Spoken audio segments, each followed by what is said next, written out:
sommes une famille, un seul cœur, un seul esprit. Les distances ne nous séparent pas, nous sommes un en toi.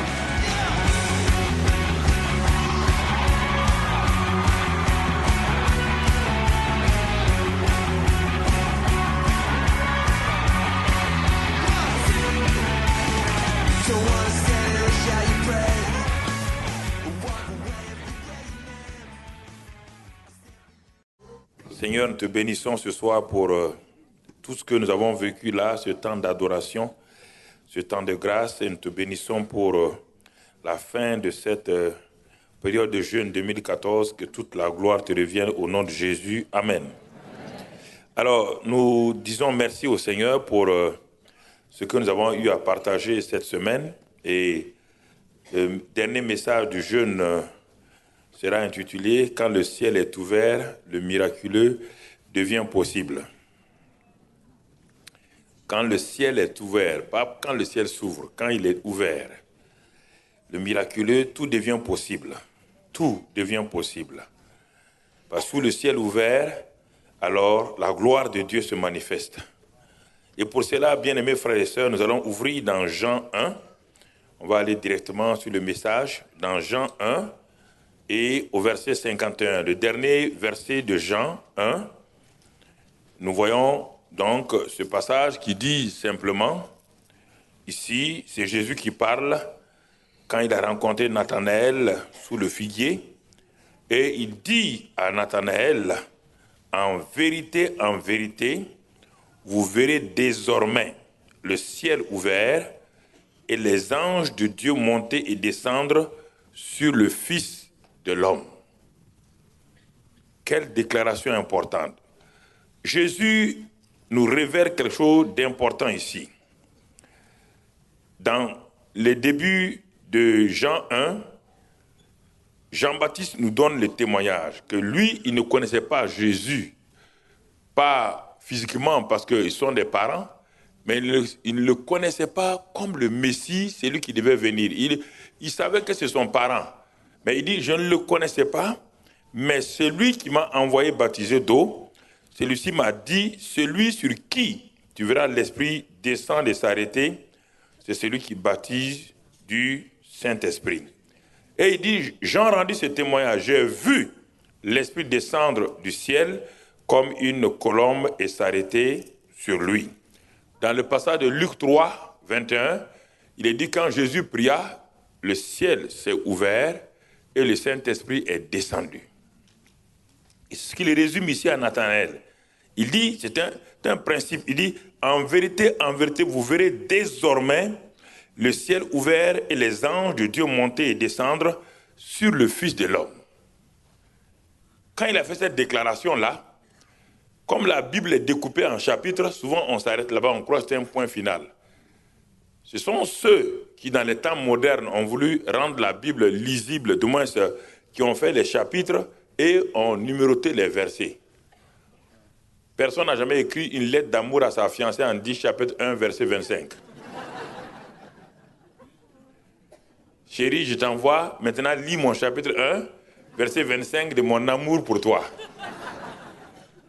Donc, mais pour nous aider à lire la Bible, les gens ont découpé. Et si vous regardez ce dernier verset-là, et vous voyez le premier verset du chapitre 2, on dit 3 jours après. Après quoi? 3 jours après quoi? Après là? Non, ne me regardez pas, ce n'est pas sur mon front. Il est dit ici, retournez au Jean 1, 51. Jean 1, c'est le dernier. Il dit, en vérité, vous verrez désormais le ciel ouvert et les anges de Dieu monter et descendre sur le Fils de l'homme. Point. C'est le dernier verset. 3 jours après. Après quoi? Voilà. Après la déclaration. 3 jours après cette déclaration. Il a fait une déclaration. Les gens ne savent pas pourquoi il a fait cette déclaration. On ne sait pas pourquoi il l'a faite. Mais vous allez comprendre, il y a une relation. 3 jours après cette déclaration, il y eut des noces à Cana en Galilée. Jésus encore n'avait fait aucun miracle. Je vais vous lire le verset 11 avant de revenir sur tout le message. Le verset 11 maintenant, de Jean 2, verset 11. Il dit, tel fut à Cana en Galilée, le premier des miracles que fit Jésus. Il manifesta sa gloire et ses disciples crurent en lui. Jean 1, 51, il dit, désormais, à partir de maintenant, vous verrez le ciel ouvert sur le Fils de l'homme et vous verrez en même temps le mouvement surnaturel des anges. Quelque chose, puisque le Saint-Esprit est descendu. N'oubliez pas, le Saint-Esprit est déjà descendu sur lui et il est rempli du Saint-Esprit. Il est déjà passé dans les 40 jours du désert. Et il s'arrête maintenant, il dit à Nathanaël, à partir du moment où le ciel s'est ouvert, le Saint-Esprit est descendu, il dit désormais, vous verrez toujours le ciel là ouvert sur le Fils de l'homme, et quand le ciel est ouvert, le surnaturel de Dieu commence à se manifester. Vous verrez les anges monter et descendre sur le Fils de l'homme, pas sur le Fils de Dieu, le Fils de l'homme. Et on nous dit ici au verset 11 maintenant, dans Jean 2, il dit, tel fut à Cana en Galilée, le premier des miracles que fit Jésus. On n'a pas dit le premier miracle. On ne parle pas du premier miracle, on parle du premier des miracles. Ah, on n'a pas dit le premier miracle. Nous tous nous disons le premier miracle. Mais regardez bien, il faut tout le temps retourner dans le langage qu'ils ont utilisé. Ça, c'est une traduction en français. Retournons dans le langage donc, du grec là, on va comprendre. Il dit le premier des miracles. C'est-à-dire que par ce miracle-là que Jésus va faire, il va nous montrer comment le miraculeux sur la terre, lorsque le ciel est ouvert, comment le miraculeux se manifeste. Il nous montre ici un principe de réalisation du miraculeux. Et vous allez voir les différents ingrédients pour que le miraculeux s'installe dans votre vie, s'installe dans votre maison, s'installe dans votre famille. Il dit, tel fut le premier des miracles. Il dit, quand il a fait ça, il a manifesté sa gloire et ses disciples qui étaient avec lui déjà crurent en lui. Alors, comment s'est passé ce premier des miracles? De quoi il s'agit exactement? Et nous allons aller point par point pour voir cela. Après avoir vu le verset 1, nous allons voir le verset 2 maintenant dans Jean 2, verset 2. Nous allons aller verset par verset. Il est dit, la mère de Jésus étant là, Jésus fut aussi invité aux noces avec ses disciples. Jésus n'a jamais fait de miracle. Personne ne sait, ils l'ont invité. On dit, Jésus fut aussi invité. La mère de Jésus était là, Jésus fut aussi invité. Ils ne l'ont pas invité parce qu'il est fils de Dieu. Personne ne savait. Il n'y a que Marie, Joseph et ces quelques disciples-là qui ont commencé à le suivre. Même là encore, ils doutaient. Ils l'ont invité comme quelqu'un de bien, quelqu'un de sérieux. C'était un mariage. Jésus fut aussi invité aux noces avec ses disciples. Et le verset 3 va nous apprendre quelque chose. Au moment où Jésus était là, avec ses disciples, et sa mère Marie était là, tous les invités étaient là, la Bible nous donne une mauvaise nouvelle, le vin ayant manqué. Le vin ayant manqué. Le vin a manqué. Il y a un trouble dans ce nouveau mariage. Quelque chose de difficile s'installe le jour même des noces. Regardez ici, ce récit-là comporte deux éléments principaux. D'abord, le mariage, et deuxièmement, le miraculeux, c'est-à-dire une vie nouvelle qui va se manifester, une transformation qui va se faire au cours de ce mariage. Il y a deux éléments là-dedans que nous allons comprendre ce soir. Et le vin ayant manqué, la mère de Jésus lui dit, ils n'ont plus de vin. Arrêtons-le pour savoir pourquoi Marie s'adresse-t-il à Jésus. Pourquoi? Elle n'a jamais vu Jésus faire un miracle. Elle sait que c'est le Fils de Dieu. Elle le sait. Mais pourquoi avant ça, elle n'a pas demandé à Jésus à l'âge de 25 ans de faire un miracle? Pourquoi elle n'a pas demandé à Jésus de faire un miracle à l'âge de 12 ans? Marie avait des problèmes dans sa maison, dans sa cour aussi, puisqu'elle s'est mariée après. Elle avait des problèmes. Mais elle n'a jamais demandé au jeune Jésus, bon, tu sais, mon fils, nous avons des problèmes, fais un miracle maintenant, montre que tu es le Fils de Dieu. Jamais. Jamais. Pourquoi maintenant?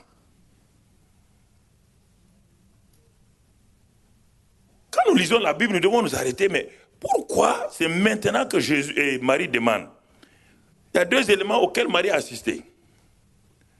Premièrement, quand Jean-Baptiste baptisait d'eau Jésus-Christ, l'événement qui s'est passé, le ciel s'est ouvert, et Jean-Baptiste a déclaré ensuite à tous ceux qui le voyaient, et quand ils voyaient Jésus, celui-ci est l'agneau de Dieu, il est celui qui baptise du Saint-Esprit de feu, il a été présenté.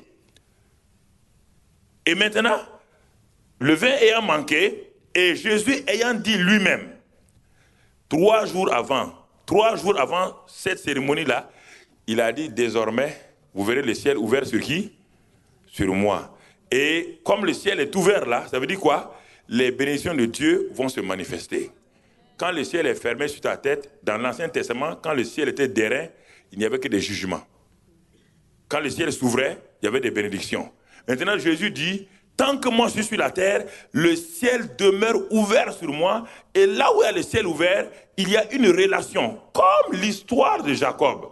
Quand Jacob a vu le ciel ouvert, il a vu automatiquement une échelle qui était, dont un des côtés était jusqu'au ciel, et au-dessus de l'échelle, il y avait Papa bon Dieu, et en bas, donc c'était au niveau du sol. Et il a vu le mouvement des anges qui montaient et descendaient dans Genèse.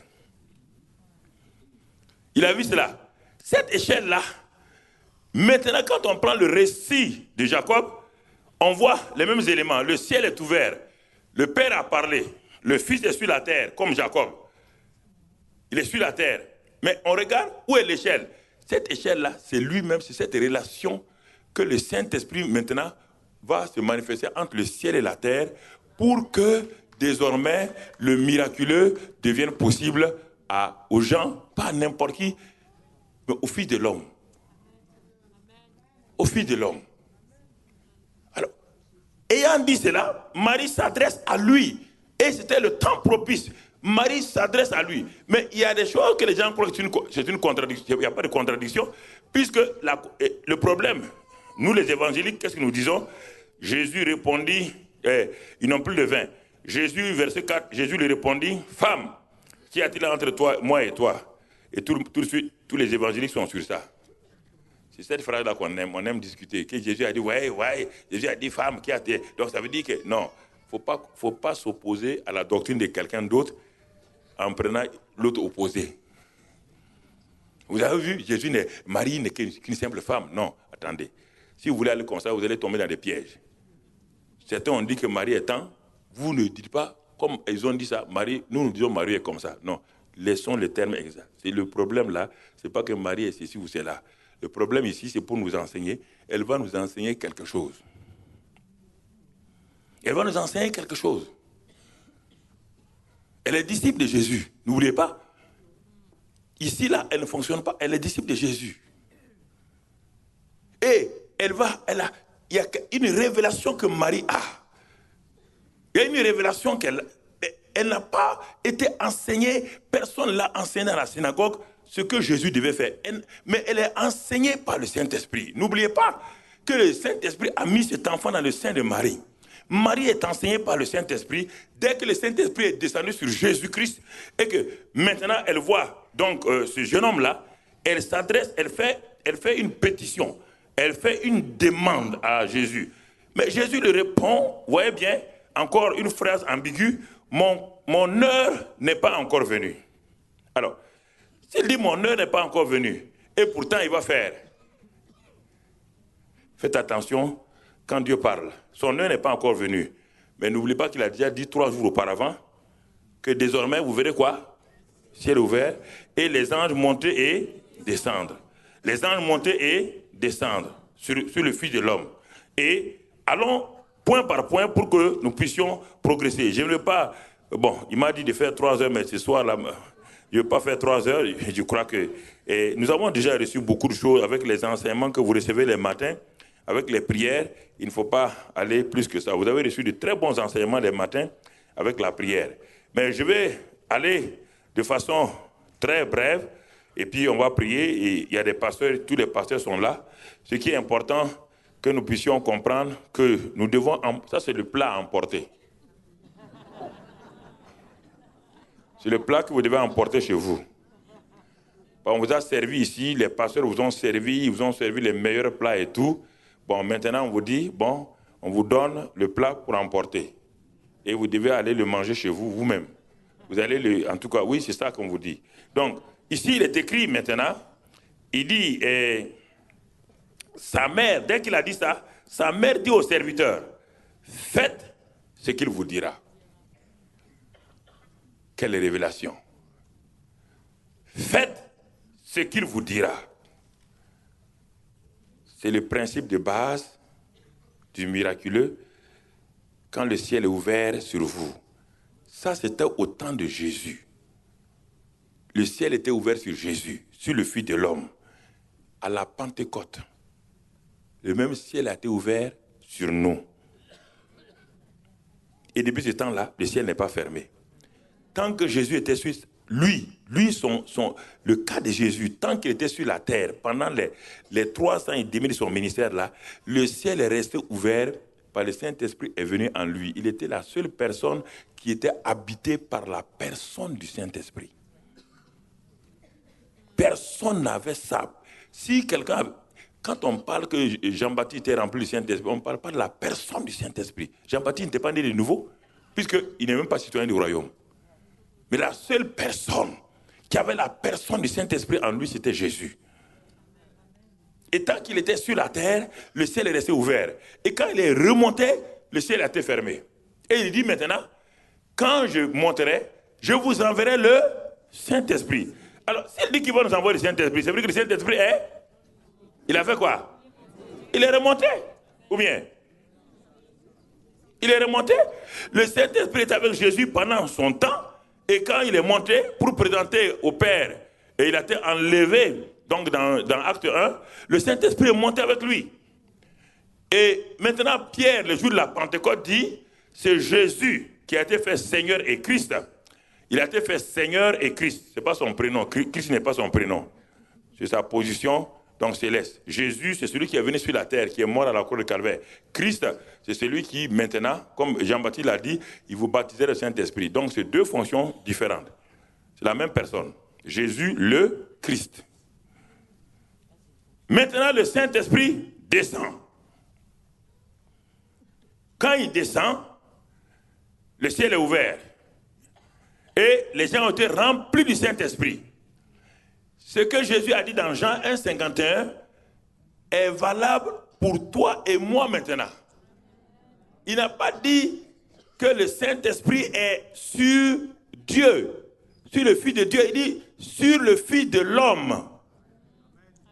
Nous avons dit le premier message que nous avons entendu, c'était avec Ézéchiel. Et il a parlé à Ézéchiel, il dit à Ézéchiel, Fils de l'homme, ces os peuvent-ils revivre? La même chose.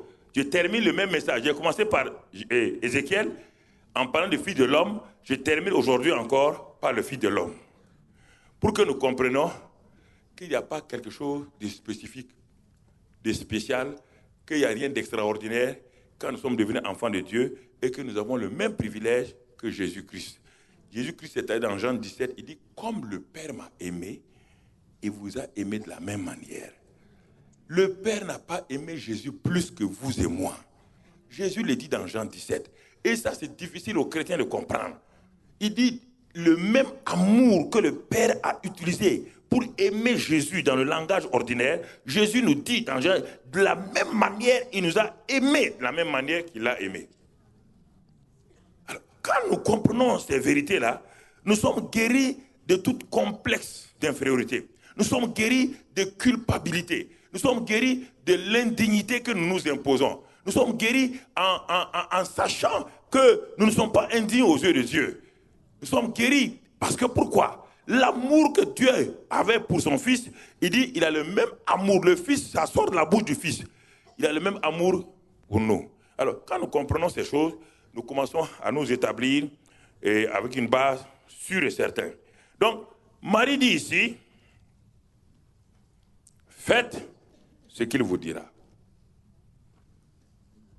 L'élément important, le vin a manqué. Elle dit à Jésus, le vin a manqué. Ils n'ont plus de vin. Jésus dit, mon heure n'est pas encore venue. Mais tu as déclaré il y a 3 jours que le ciel est ouvert sur toi. Et que désormais, on doit voir le mouvement surnaturel des anges sur toi. Ce n'est pas pour faire du tourisme. C'est sûrement et certainement, toi-même tu as déclaré que l'Esprit du Seigneur est sur moi. Alors, et elle dit, faites ce qu'il vous dira. Faites ce qu'il vous dira. Frère, cette portion de phrase-là, courte-là, est une phrase très importante. C'est ça qui va déclencher le premier des miracles. Le premier, c'est-à-dire la source des miracles. Le principe miraculeux, c'est de ça qu'on parle. C'est de ça qu'on parle. Le premier des miracles.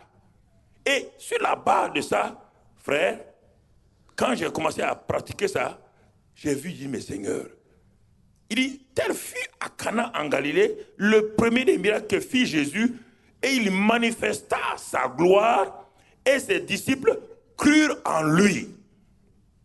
On va aller pas à pas maintenant. Maintenant, on va voir la dynamique du principe du premier des miracles. Comment le principe miraculeux se met en place. Marie a lancé ça. Faites ce qu'il vous dira. On va voir ce que Jésus va nous demander. Jésus se lève et la foule le regarde. Qu'est-ce qu'il dit? La Bible dit ici, il y avait là 6 vases de pierre destinés aux purifications des Juifs et contenant chacun 2 ou 3 mesures. Pour qu'il y ait le miraculeux, il faut toujours un vase. C'est pourquoi Paul dit que nous sommes des vases dans lesquels se trouve ce grand trésor. Il faut toujours un vase dans lequel le miraculeux va se passer. C'est-à-dire l'instrument, le moyen par lequel, s'il n'y a pas ça, il n'y a pas de miraculeux. Dieu ne veut pas de miracles comme cela. Il faut un vase, il faut un instrument. Il y avait des vases. Jésus a regardé. Jésus a constaté, il a regardé.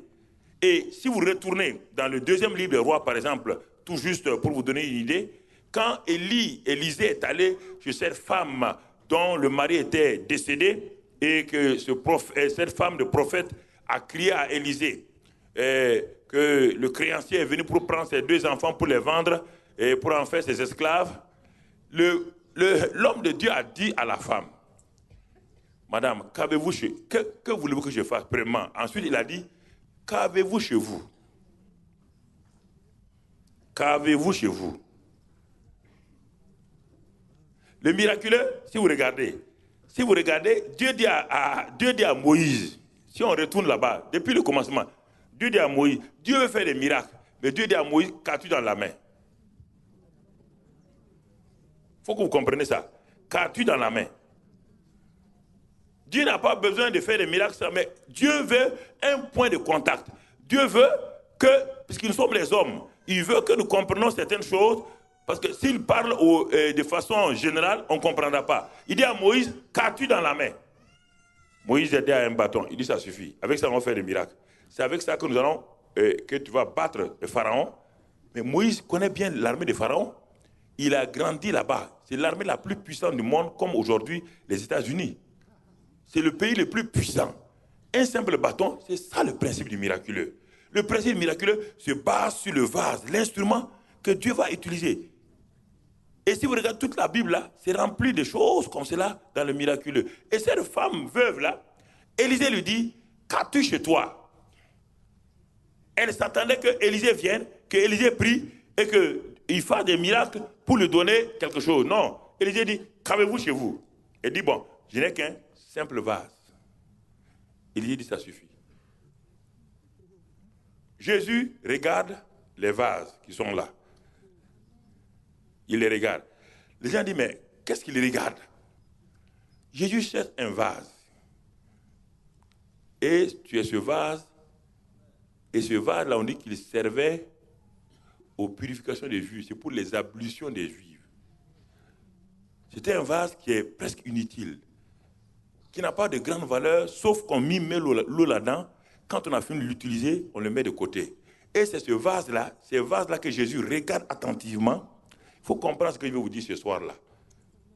Que Jésus regarde, quand il a fini de regarder les vases, et que les gens ont maintenant remarqué que Jésus a regardé les vases, Jésus va parler. Ça, c'est la deuxième chose, il va parler. Et qu'est-ce qu'il va dire? Parce que Marie a dit, faites ce qu'il vous dira. Il n'a rien dit encore. À ce moment-là, qu'est-ce qu'il dit? Jésus leur dit, remplissez d'eau ces vases. Remplissez d'eau ces vases. Il va donner maintenant la parole réma, la parole qui va déclencher le miraculeux. Et c'est en ce moment-là que nous devons nous attendre. Faites ce qu'il vous dira. Il a regardé par quel moyen il va faire le miracle.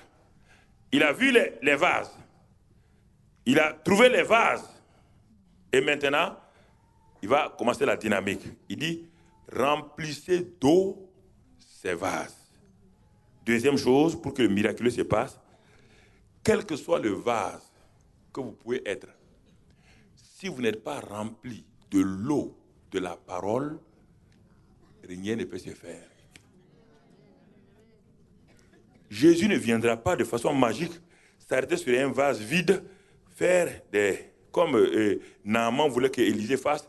Je pensais que le prophète viendrait, qu'il agiterait ses mains, qu'il va faire quelques incantations et me guérirait. Non. Le miraculeux est en relation étroite avec la parole. Le Saint-Esprit est déjà disponible. Le jour où Dieu voulait faire le miracle pour séparer, donc pour amener la lumière sur la terre, le Saint-Esprit était déjà à l'œuvre. Il se mouvait au-dessus des eaux. N'oubliez pas ces principes-là. Depuis la Bible, c'est là partout. Le Saint-Esprit avait déjà tout devancé. Il fallait la parole maintenant. Quand la parole est venue, alors le Saint-Esprit a pu utiliser cela pour séparer la lumière d'avec les ténèbres. Ici, et il dit, remplissez d'eau ces vases.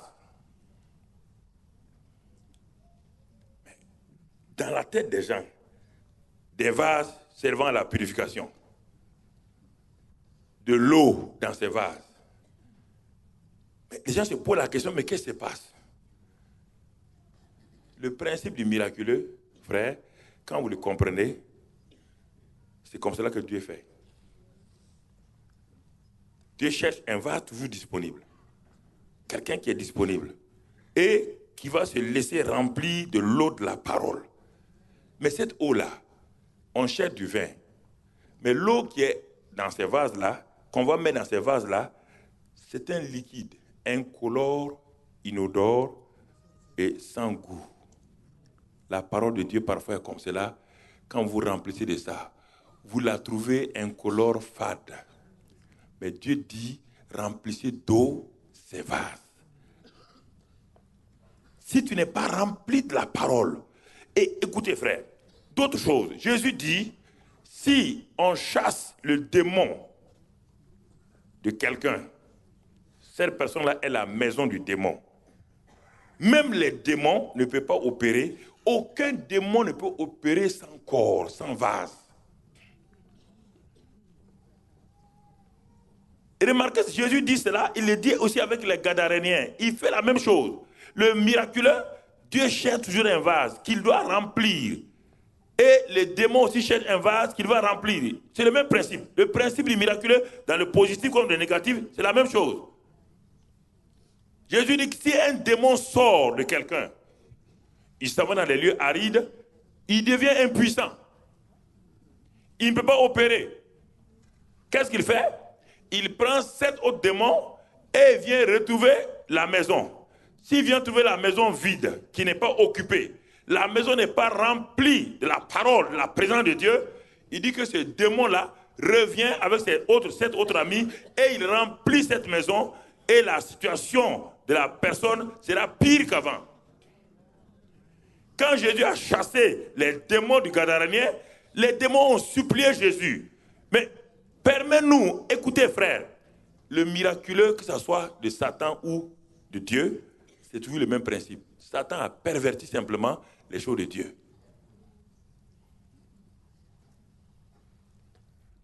Satan ne s'est pas créé. Lucifer a créé Satan. Vous comprenez ce que je dis? Dieu a créé Lucifer. Lucifer a créé Satan. Ça veut dire quoi? Parce que si je n'explique pas ça, vous allez croire que Satan crée, Lucifer crée les choses. Non, Dieu a créé un archange appelé Lucifer, astre brillant. Dieu l'a oint avec l'onction Mimshak. Et c'est pourquoi, aujourd'hui, il y a une confusion dans le milieu des hommes de Dieu, parce que la première onction que nous recevons, mon frère, c'est l'onction Massa. Après l'onction Semem, et maintenant la plus grande onction, c'est l'onction Mimshak. Et quand on étudie la Bible, les gens ne voient pas. Quand on dit l'onction détruit le joug, on ne parle pas de l'onction Mimshak. On parle de cette onction, donc Semem, qui est là. Mais l'onction que David et Saül ont reçue, ça c'est l'onction Massa. Ça c'est l'onction qui qualifie un homme pour faire le ministère. Ça c'est quand Samuel a oint, quand vous regardez, quand Samuel a oint d'huile, Saül, il a oint d'huile après 1 Samuel 16. David, le mot hébreu qui est là-bas, c'est le mot Massa.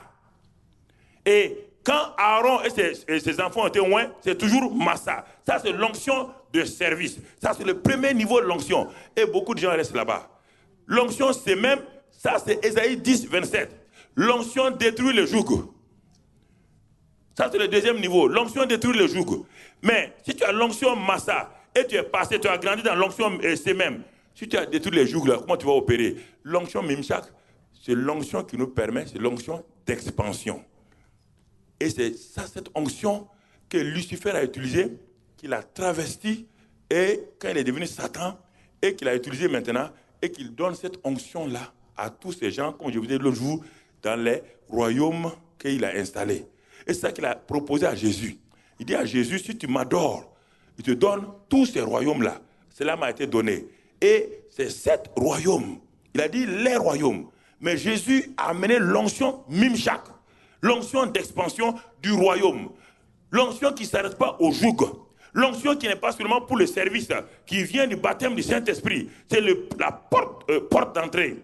Et l'onction doit grandir. Il a dit que David grandissait. Il a eu l'onction parmi ses frères. Ça, c'est l'onction Massa. Si vous regardez bien, ensuite, quand il a grandi, et il a utilisé cette onction-là pour maintenant aller de l'avant, pour être dans la maison de Saül et jouer la guitare.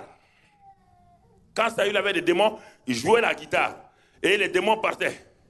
Maintenant, quand il a utilisé cette onction-là pour aller dans le ministère, dans le service. Il n'était pas roi. Et quand il arrive à Siklag, quand il arrive donc dans cette caverne-là, on lui amène 400 voyous du pays. 400 hommes voyous sont venus. David va utiliser quelle onction? Il n'a pas encore l'onction Mimshak. Il n'est même pas, il est roi, mais il n'a pas de trône. Il est dans les cavernes. La caverne d'Adoulan. 400 débiteurs, 400 personnes, des voyous, viennent pour voir David. Et regarde ces 400 personnes-là. Au bout de 13 ans, David a imparti l'onction qu'il y avait en lui, cette onction-là. Ces 400 hommes sont devenus ses ministres d'État, ce qu'on appelle les vaillants hommes de David. C'est cette onction qui vous permet d'impartir dans la vie de quelqu'un. C'est cette onction-là qui est transférée dans la vie de ceux qui sont autour de vous, qui opèrent autour de vous, et qui au fur et à mesure qu'ils grandissent, parce qu'ils sont obéissants, cette onction commence à se déverser sur eux au fur et à mesure, au fur et à mesure. Et vous voyez une transformation radicale dans leur vie. Vous voyez un changement. Ces hommes qui sont arrivés, des voyous autour de David, au bout de 13 années, voici des hommes qui sont affermis et David n'est pas encore même roi de Juda. Et quand il a fini cela et maintenant Saül est mort, les gens de Juda sont venus le prendre pour le moindre encore. Ils ont fait une autre onction sur lui. Il est devenu roi de Juda. Après ça, tout Israël est venu le prendre. Troisième onction pour encore faire de lui donc le roi sur tout Israël. L'onction d'expansion maintenant. L'onction d'expansion, c'est l'onction qui vous permet d'établir le royaume. Et c'est avec cette onction Mimshak là que David a amené, il est le seul roi à amener tout ce que Dieu avait dit à Abraham, tout ce que Dieu a dit à Moïse. Il a amené le règne, tout le pays d'Israël. C'est le seul qui a pu amener. Et il a laissé un pays complet à toutes les frontières à son fils Salomon. Et cette onction, frère, c'est ce que Jésus va utiliser ici pour étendre le royaume des cieux sur la terre. C'est pourquoi quand il dit le royaume des cieux est là. Le royaume des cieux est là. Cette onction-là, frère, si on ne la développe pas longtemps, quand on la développe comme ça, instantanément, ça peut être mal compris.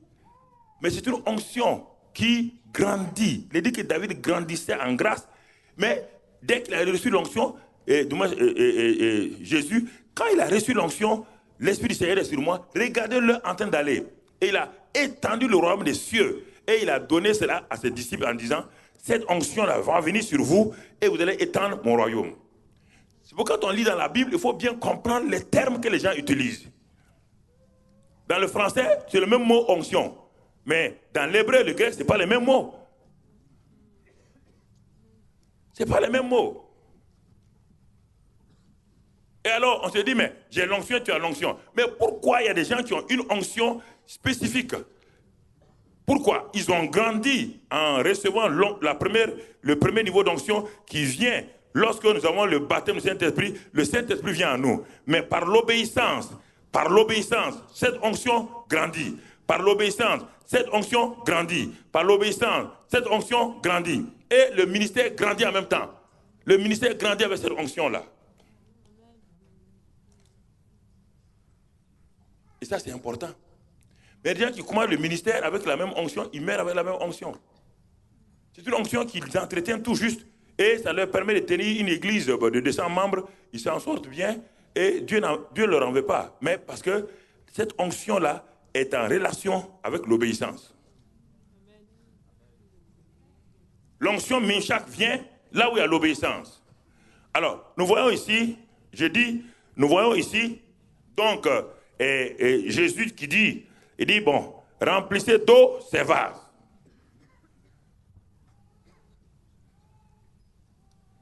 Ça, c'est la parole de Réma. Remplissez d'eau ces vases. Remplissez d'eau ces vases-là. Et la Bible dit, ils les remplirent. Ils les remplirent. Marie a dit, faites ce qu'il vous dira.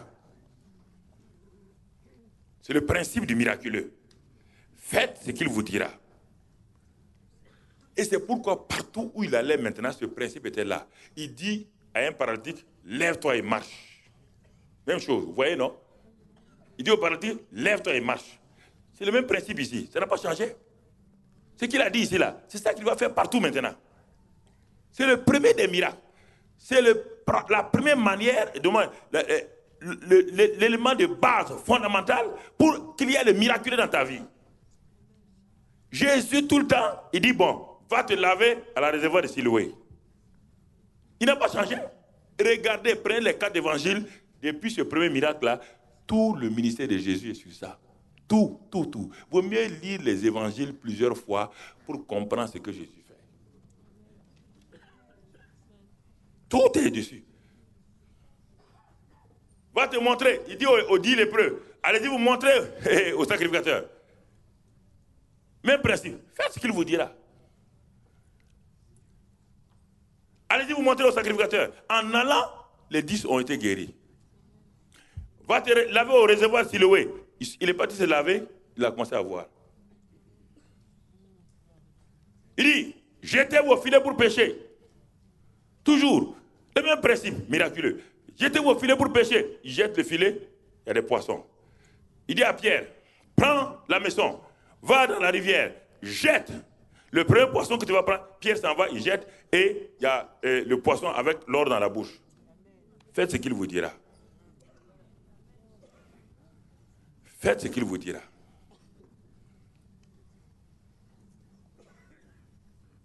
C'est le premier des miracles. C'est son principe comme ça. C'est son principe. Je priais, et on avait une église, un bâtiment de 1000 places. Je priais, j'ai dit Seigneur, oh, maintenant nous avons débordé, il y a des hangars partout. Bon, on est autour de 1500, il y a des hangars, on a fait des hangars autour du premier bâtiment. Seigneur, donne-nous une église et tout. Un matin, la parole Réma vient, lève-toi pour bâtir le temple de 3000 places en 3 mois.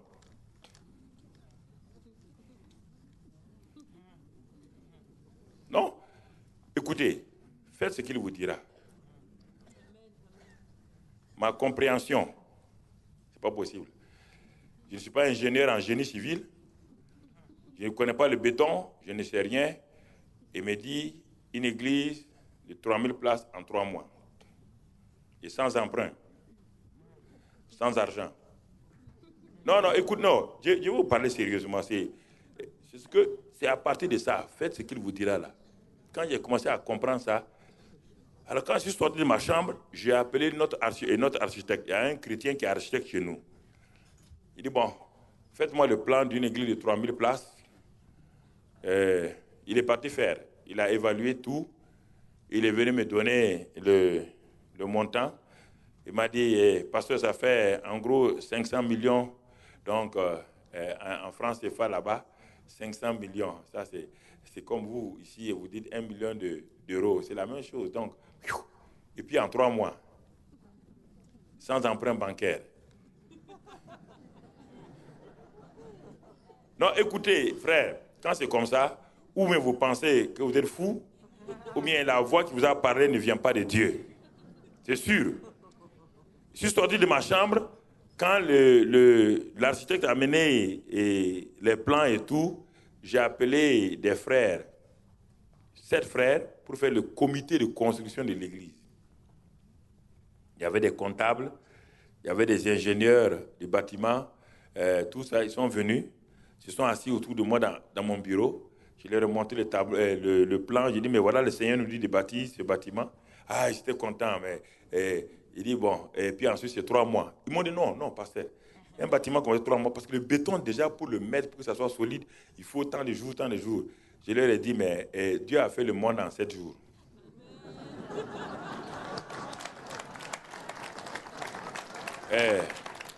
Dieu a fait le monde en 7 jours de calendrier. Il me dit à moi de faire une petite église de 3000 places en 90 jours. En 90 jours, il y a combien de fois 7? Donc, il m'a donné plus que lui. Lui, il a fait 7 jours pour faire le monde entier. Il me dit à moi de faire ça en 90 jours. Ils m'ont dit en tout cas, sinon, le béton, il dit, je ne parle pas de béton. C'est toi qui as donné le béton à Dieu pour faire la terre. Il t'a demandé du béton. Il t'a demandé des briques. Il t'a demandé des ciments. Moi, il m'a dit de faire en 90 jours.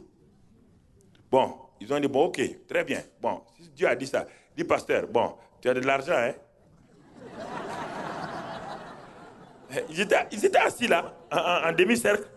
J'ai dit, mais l'argent, hein? Il a dit, l'or et l'argent, lui. Alors, ils sont sortis de mon bureau. Et en sortant de mon bureau, j'ai une fenêtre tout juste là. Quand je suis assis, je vois les gens au dehors. Quand ils sont allés au dehors, je les ai vus. Bon, ils n'ont pas osé dire faire comme ça, mais je savais qu'ils parlaient, ils voulaient, est-ce que le pasteur, on ne va pas prier pour lui? Est-ce qu'on ne va pas prier pour lui? Écoutez, c'est ça, ce sont ces choses-là qui m'ont appris à avoir confiance en Dieu. Je n'avais pas confiance en lui, mais j'ai entendu la parole. Écoutez, nous sommes tous des apprentis. Nous apprenons. Bon, et pour montrer que ce que j'ai dit est vrai, qu'est-ce que j'ai fait? Mais j'étais tellement sûr que Dieu m'a parlé. Le premier bâtiment de 1000 places là, j'ai fait casser. Et j'ai fait venir louer des tentes pour venir mettre. Les gens ont dit, cette fois-ci, il est fou. Il casse un bâtiment en béton et il loue des tentes pour venir faire. Mais si le bâtiment, on n'arrive pas à construire, comment on va faire? On a perdu un bâtiment et on n'a que des tentes. Frère. Et là, le 3 novembre 1999, nous avons mis la première pierre. J'ai dit au Seigneur, tu ne mens jamais. Et on va démarrer. Est-ce que les banques ont dit, mais venez, on va... Non, j'ai dit non. Dieu m'a dit que lui, il pourvoit. Ça dépend de la parole que tu as reçue. N'essaie pas de copier quelqu'un. Si tu n'as pas reçu ça, il faut faire ce que Dieu t'a dit de faire. C'est ce que je veux vous dire. Il ne faut pas aller copier quelqu'un d'autre. Si tu pars commencer à construire un bâtiment de 3000 places sans emprunt, on va t'amener à la prison. Donc, il ne faut jamais copier quelqu'un d'autre. Jamais. Il faut que tu entendes ce que Dieu t'a dit. Si Dieu t'a dit de faire comme ça, fais-le comme ça. Ça a la même valeur que l'autre. C'est la même valeur. C'est la même valeur. Il n'y a rien de moins, de plus que quelqu'un. On a commencé. Il m'a dit, bon, ce que l'église te donne, toi-même, sème ça dans le bâtiment. Toi-même, le premier. Tout ce que l'église me donne, j'ai dit à ma femme, bon, ok, on va s'aimer. On a mis l'argent là-dedans. Mais je vous dis, dans un pays où les gens disent que c'est un pays pauvre, écoutez-moi, frère, Dieu a commencé à déclencher des miracles. Le président du comité de construction, un jour, lui et sa femme étaient chez eux. Le Seigneur parle à sa femme. Ils ont eu c'était un grand entrepreneur, ils ont eu un grand marché. Le Seigneur parle à sa femme, bon, les 35 millions qu'ils ont eu là, d'aller investir dans le bâtiment. Quand elle se réveille, elle dit à son mari dit, tu as bien entendu?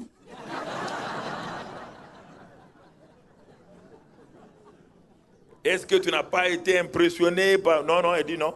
Le Seigneur m'a parlé. Quand ils ont semé, ils ont eu une grande entreprise encore. C'est ainsi qu'en 3 mois, on a fini de faire le bâtiment équipé, amener les armoires électriques par Air France de la France. On a tout installé et le 3 janvier, du 3 novembre au 3 janvier, on a inauguré le bâtiment fini, tout. Les membres du gouvernement, la télévision nationale sont venus, ils ont dit, les ingénieurs civils de la ville ont dit, ils ont dit, est-ce que c'est solide? Il dit, mais c'est solide, regardez. Est-ce que Dieu a fait la terre en 7 jours, c'est solide? C'est solide? Oui ou non? Mais regardez, l'autre jour quand Samuel nous montrait le bâtiment là, mais j'étais émerveillé. Écoutez, moi je suis émerveillé quand Dieu utilise quelqu'un pour faire de grandes choses. Dans un pays européen, parce que on peut dire, nous avons des facilités en Afrique pour faire des choses, mais ici, c'est compliqué. Il faut telle loi, obéir à ça.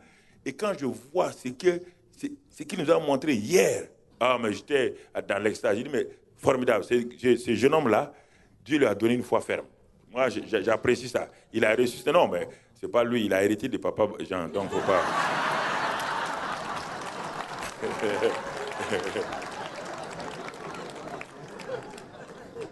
Faut pas qu'il se vante, hein. Il a hérité de papa Jean. Ok. Donc, c'était un bon héritage. Amen. Non, c'est pour vous dire que quand je vois des gens qui entreprennent des choses, parce qu'il m'a parlé de ce bâtiment, il y a plusieurs années, on causait, il m'a dit qu'ils vont grandir l'église à 3000 places. J'ai dit, gloire à Dieu. Bon, maintenant, on est sur le bâtiment de 15 000 places. J'attends une parole de Dieu. On en parle, les gens disent, non, ils disent, attendez, tant que Dieu ne me parle pas clairement, je ne m'aventure pas. Si je m'aventure, ce sera la honte. Les architectes sont en train de faire le plan et tout, mais il me faut la parole réma. Quand la parole réma est là, il n'y a pas de peur. quand la parole réma n'est pas là, si vous vous aventurez, parce que vous pensez avoir... Non, vous allez vous ridiculiser et vous allez créer un trouble au milieu de vous. Voyez bien ce que Jésus dit. Écoutez, tout le principe est là. Faites ce qu'il vous dira. Et depuis ces jours-là, même Jésus même a accepté ça. Donc désormais, quand il y a quelque chose, il dit, faites ceci, faites cela. Jetez vos filets pour pêcher. Ils ont jeté. Donc, ils ont rempli d'eau les vases. Il dit maintenant, autre phase de la parole réma, il dit puisez maintenant. Ils ont puisé. Mais ce qui était difficile quand ils ont puisé, c'était d'amener, quand ils ont puisé avec leur gobelet, Jésus dit, vous voyez le maître de cérémonie? Ils ont dit oui. Qu'est-ce que le maître de cérémonie demande? Il demande quoi? Du vin. Ils ont dit, apportez-lui le vin. C'est ça qu'il a dit. Il a dit d'aller? Oui ou non?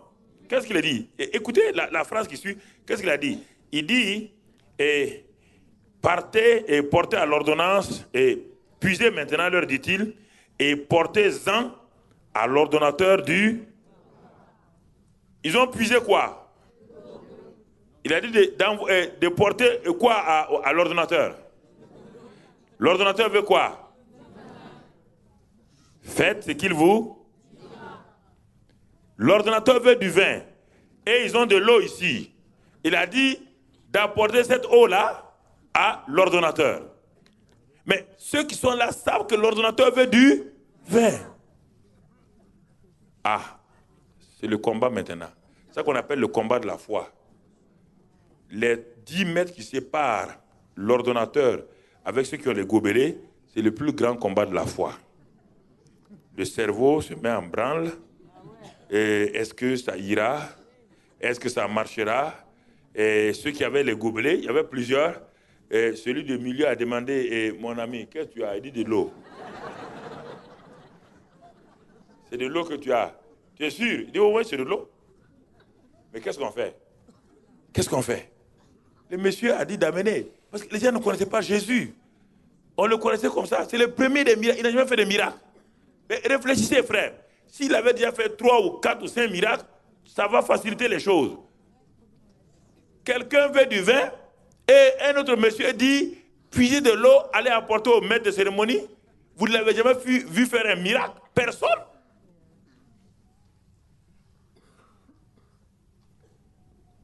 La Bible résume qu'ils sont partis. Mais moi, je ne crois pas que dès qu'ils ont resté, ils ont fait 1 kilomètre à pied. Ça use, ça. Non, ils n'ont pas fait des choses comme ça. Ne croyez pas que la Bible, quand la Bible parle là, les gens n'ont pas de... Vous croyez qu'ils sont partis comme ça directement? Non. Ils ont avancé. À 2 mètres, ils ont demandé, mon type, qu'est-ce que tu as exactement dans ton gobelet? Il a dit, c'est de l'eau. Et qu'est-ce que le maître de cérémonie veut? Du vin. Est-ce qu'on va se laisser ridiculiser? Mais, bon, la femme l'a dit, faites ce qu'il vous... Et lui nous a dit d'aller porter cette eau-là à l'homme. Donc, voyez frère, le miraculeux, tant que vous n'avez pas posé l'acte, et l'acte, le dernier acte que vous posez là, c'est en ce moment que Dieu rentre. Ah. C'est en ce moment que Dieu entre. Ils sont allés et ils ont dit au maître de cérémonie, ils n'ont pas dit c'est du vin, puisque c'est de l'eau qu'ils ont dans leurs mains. Ils ont dit au maître de cérémonie, tenez. Écoutez, nos frères, ils n'ont pas dit tenez du vin, puisque c'est de l'eau. Tant qu'ils tendaient les bras, c'est toujours de... Et quand ils ont regardé en dernière chose, c'est toujours quoi? Mais quand le maître de cérémonie a pris ce gobelet, dès que c'est passé dans sa main, lui, il a vu quoi? Ah.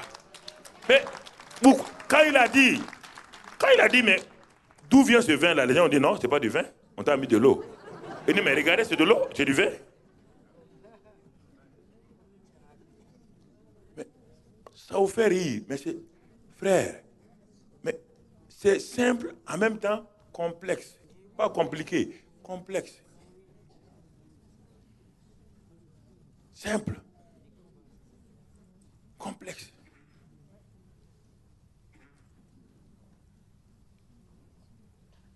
Faites ce qu'il vous dira. Faites ce qu'il vous dira. Et quand ils ont fait cela, le maître de cérémonie, il ne connaît pas Jésus. Il est parti vers les jeunes mariés. Il dit, mais je ne comprends pas votre affaire. Vous nous laissez boire du mauvais vin et vous avez réservé dans vos caves le meilleur des vins. Et maintenant que les gens sont rassasiés, qu'est-ce que vous allez faire de ça? Mais le nouveau marié dit, mais quel vin? On n'a pas de cave ici. Mais où avez-vous eu ce vin-là? C'est en ce moment que les gens ont dit, mais vous voyez le jeune homme qui est assis là-bas, là. C'est lui qui a transformé l'eau en vin. Et pourtant, Jésus n'a pas prié. Le principe miraculeux, ce n'est pas la prière. C'est ce que je vous ai dit là. Dès le moment où le ciel est ouvert et que le miraculeux, le surnaturel est en mouvement, vous devez tendre la main pour prendre possession de ce que Dieu vous a déjà donné. Tant qu'il n'a pas tendu la main au maître de cérémonie, tant qu'il n'a pas fait ce geste pour donner au maître de cérémonie, le miraculeux ne se passait pas. Tant que l'eau était dans leurs mains, il y avait toujours le naturel. C'est pourquoi on dit ils imposeront les mains aux malades. Écoutez, c'est le même principe. Tant que vous n'avez pas imposé les mains, vous pouvez dire la parole. Mais dès que vous imposez les mains, ne cherchez pas à savoir pourquoi ce cancer disparaît. Si vous voulez comprendre ça, vous ne comprendrez pas. Parce que imposez les mains aux malades. Imposez-leur les mains. Et vous allez comprendre ce que Dieu va faire. N'essayez pas d'imposer les mains, secouer leur tête. Non. On n'a pas dit imposer les mains, tourner leur cou un peu à gauche, à droite. Non. Il dit imposez-leur les mains, simplement. Ne soyez pas compliqué. Il y a des gens qui disent, bon, frère, on va t'imposer les mains et puis ça appuie ton cou et puis après tu donnes torticolis. Ils ne t'ont pas guéri et puis ils ajoutent des problèmes. Tu as torticolis maintenant. Mais tu es découragé et tu dis, mais je suis venu sans torticolis, je n'ai pas été guéri et j'ai torticolis en plus. J'ai torticolis. Regardez quelque chose dans l'évangile de Marc 2, puis on va s'arrêter, on va prier, puis on va s'arrêter là. Je vais vous donner un plat à emporter à la maison. Samuel, ils ont prié avec vous, ils ont tout fait. Frère, il ne faut pas qu'on... je ne sais pas qu'est-ce qu'on peut dire. Regardez quelque chose ici. Certains ont compris cela. Regardons un autre exemple. Ici, ça ne vient pas de Jésus, c'est de Jean-Marc 2. Quelques jours après, Jésus revint à Capernaum. Verset 1, on a appris qu'il était à la maison et il s'assembla un si grand nombre de personnes que l'espace devant la porte ne pouvait plus les contenir. Il leur annonçait la parole. Des gens vinrent à lui amenant un paralytique porté par 4 hommes. Un paralytique, c'est quelqu'un qui ne peut pas se prendre en charge. Il ne peut pas se prendre en charge lui-même. Et alors, 4 hommes ont pris en charge ce paralytique-là. Les 4 hommes, le premier homme s'appelle la compassion. La compassion a vu ce paralytique. La compassion dit, mais ce n'est pas normal. Il faut qu'on fasse quelque chose. Jésus est dans la ville. Il faut qu'on fasse quelque chose. Mais la compassion toute seule ne peut rien faire. La compassion a fait appel à quelqu'un d'autre pour venir. La compassion a fait appel à son ami, la foi. La compassion et la foi, on dit, nous allons transporter notre ami pour aller voir Jésus. Mais il s'est trouvé qu'à un moment donné, ils avaient des difficultés. Et quand ils sont arrivés au lieu où il y avait Jésus, la foule était nombreuse. Personne ne pouvait avoir accès à Jésus. La compassion et la foi. La foi maintenant va demander à compassion qu'est-ce qu'il peut faire. Et comme la foi transporte les montagnes, la foi a demandé à l'amour. La compassion, c'est l'amour pratique. Mais il a demandé à l'amour qui n'échoue jamais, de venir, qui est sous forme de courage. Et ils ont transporté leurs amis. Ils ont cherché à savoir comment ils allaient faire. Il fallait maintenant l'homme de détermination, l'homme de persévérance. Lui, il est venu, il dit, nous allons monter sur le toit. Nous allons ouvrir les tuiles et nous allons descendre notre ami. Écoutez là encore. Il faut faire quelque chose pour que Jésus voie votre foi. Faites ce qu'il vous dira. Ce que vous faites là, c'est ça votre foi. Quand Jésus a guéri la plupart des gens, il a dit qu'il vous soit fait selon votre foi. Ou bien il a dit, ta foi t'a guéri. C'est ça, frère. Donc, ils sont arrivés, ils ont ouvert le toit. Ils ont descendu l'homme, leur ami. Mais quand Jésus a regardé, il n'a pas dit, mais à l'homme, tu as ta foi. Il dit, Jésus ayant vu leur foi. Maintenant, tout a été appelé leur foi. Alors que c'est 4 personnes différentes. Mais Jésus a appelé tout le groupe là, le groupe du paralytique, plus les 4 autres là, il a appelé ça leur foi. Et c'est en ce moment qu'il a dit à l'homme, il dit, mais tes péchés sont lève-toi et marche. Et ensuite il a dit, tes péchés sont pardonnés. Les gens les ont jugés.